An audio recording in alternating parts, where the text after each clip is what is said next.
this is Frankie Abbruzzino with the Scoop News, and I want to talk a little bit about Texas, what happened over there in Sutherland, and gun control, and some of the craziness that's going around. You got this guy, this hate-filled guy that went out. He was an agnostic. He was, there's some that said he had left leanings towards Antifa. That's not verified. All rumors out there. Who knows what he was thinking? Bottom line is, he thought he could go in there and kill his wife. Actually, not even his wife. I think he thought she was gone.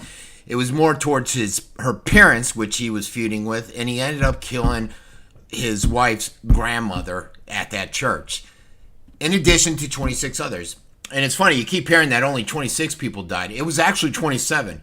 What it is MSM isn't counting the unborn child that was killed. There was an unborn child killed, puts it up to 27 people killed, and that's why you're seeing a mix-up in the numbers.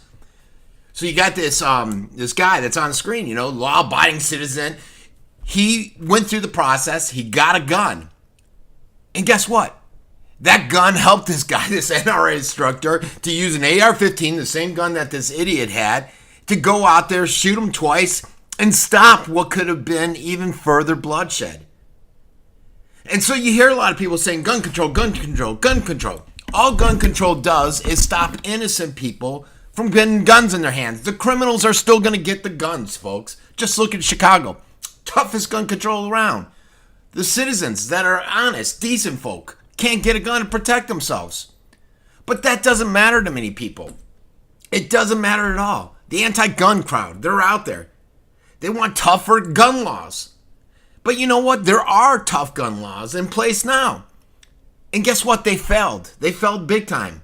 So you get these goofballs. There's Barack Obama. Hey, your term's over. Go away. Biden, go away. Give them their condolences. That's good. But then in the same breath, they're renewing their call for stricter gun controls, stricter measures, without even knowing the detail of the murder. Just last week when the van hit all those people and the guy was yelling, Akbar, guess what? They were saying, don't politicize it. Yet within seconds, they're politicizing this gun control thing when this incident happened. It's amazing.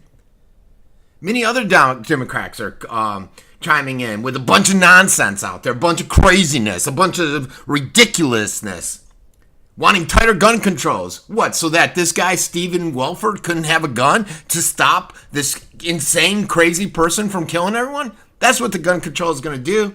Elizabeth Warren, Pocahontas, she's out there. She's wanting tougher rules. But what she and a lot of people don't understand is we have this thing, this thing that called the Constitution. And it's proposing a little bit of a problem for the gun control. You see, we have rights in this country, and you just can't take them away. You can't take away rights from law-abiding citizens. And here's a fact, folks. Guns are just a tool. I've said that many times. It's a tool. If you put that tool in a good person's hands, like this guy, Steve, guess what? Good will come from it. Good came from it. But if you put this tool in someone that's evil, that has malicious intentions, guess what's going to happen? You're going to see what happened at that church with this idiot. And I'm not even, you notice I haven't said his name yet. I'm not going to say the guy's name. And the same thing happens with a gun, a truck, a knife, anything. You put it in someone's hands, they can use that. They're tools they can use to kill. So it's not the gun, it's not the van, it's not the knife. It's the person. It's the mental issues, whatever else is involved. Crime for stricter gun control laws isn't going to help it. You got this guy, this vet out of the Air Force. This guy shouldn't have even had a gun. Look, he had domestic violence, right? He beat the hell out of his wife, fractured his kid's skull.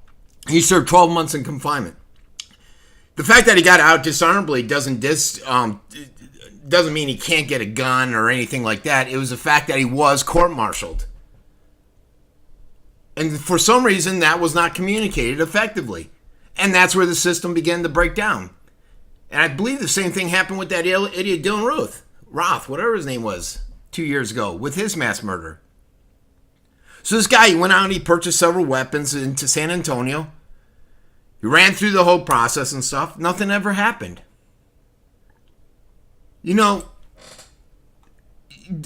what bureaucrats get, what happens is you get the government to control these things. And you see this stuff happen all the time. I mean, can it really be the guns? I was reading this article and they said you got 300 million people out there that have guns. 300 million guns are out there. If it was such an issue where the gun was killing everybody, wouldn't we have less people, less of a population? But I think if you look at it from that perspective, that is a tool. I got a gun, I carry a tool. But guess what? I'm not an evil person. So I'm not going to go out there. I'm not going to shoot up a school. I'm not going to shoot up anything else. I drive a car. I drive a Jeep. Guess what? I'm not going to plow through people that are running or walking down the street, biking their bikes down the street. Because I'm not of that mindset. I'm not an evil person. And that's the distinction. We all have the right to bear arms. It's our natural right. It's something that many Americans cherish, something I cherish. And people have to understand that. We don't want, what a lot of these extreme leftists want is to take the guns away so that we're like Venezuela. Venezuela, they came in, they took all the guns away, basically. And look what's happening there now. They can't rise up. They don't have the ability to rise up. And that's one of the reasons we have the guns here. I remember one time China said, we would not want to attack the U.S. One of our biggest hesitations would be that all these citizens are armed, which would be a major issue. And it's all part of infringed, and you got to think, what part, and this article said, what part of infringed don't they understand in this? And again, folks, what happened in Texas was a travesty. It should never happen. But there were systems in place that were supposed to prevent this from happening. The system broke down. And again, it's a tool. A gun is a tool. A car is a tool. A knife is a tool. It's the evil, the mindset that needs to be looked at. You can't, and it's funny too. I was listening. They want more control on cars now. Just like they want gun control. They want to be able to control where you can go. And I could get off into Agenda 21 type stuff. But what say you? What are your thoughts, folks? This has been Frankie Abbruzzino with the Uncensored Report.